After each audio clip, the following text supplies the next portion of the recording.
સૌરાષ્ટ્ર યુનિવર્સિટીમાં મુખ્યત્વે 3 માંગોને લઈ એનએસયુઆઈ દ્વારા કુલપતિશ્રીને રજૂઆત કરવામાં આવી છે। મુખ્ય પહેલી માંગ કે એનએસયુઆઈ દ્વારા ભૂતકાળમાં જે આંદોલન કરી અને 2010થી 18 વચ્ચેના જે વિદ્યાર્થીઓ હતા કે જે ફેલ હતા અને કોઈ કારણોસર ગ્રેજ્યુએટ અથવા તો માસ્ટર થઈ નહોતા શક્યા અને તેની પરીક્ષાનો સમય પૂર્ણ થયો હતો, છતાં પણ એનએસયુઆઈની માંગણી અને આંદોલનને ધ્યાનમાં રાખી સૌરાષ્ટ્ર યુનિવર્સિટી દ્વારા એક એને મોકો આપવામાં આવ્યો હતો। તેના પરીક્ષા ફોર્મ પણ ભરાઈ ગયા છે।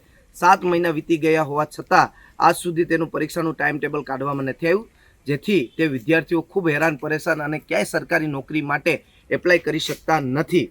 બીજો મુદ્દો છે કે તાજેતરમાં BHMS સેકન્ડ યરનું પરિણામ જાહેર થયું છે અને આ પરિણામમાં ઘણા બધી વિદ્યાર્થીઓની ફરિયાદ છે કે આ પરિણામમાં ક્યાંક મિસઅન્ડરસ્ટેન્ડિંગ અથવા તો સારી રીતે પેપર ચેક કરવામાં નથી આવ્યા, જેથી કરીને હોશિયાર વિદ્યાર્થીઓને ફેલ કરવામાં આવ્યા છે। એ પણ એમ માંગ કરીએ છીએ કે ફરીથી રીચેકિંગ કરી અને આ વિદ્યાર્થીઓને ન્યાય આપવામાં આવે।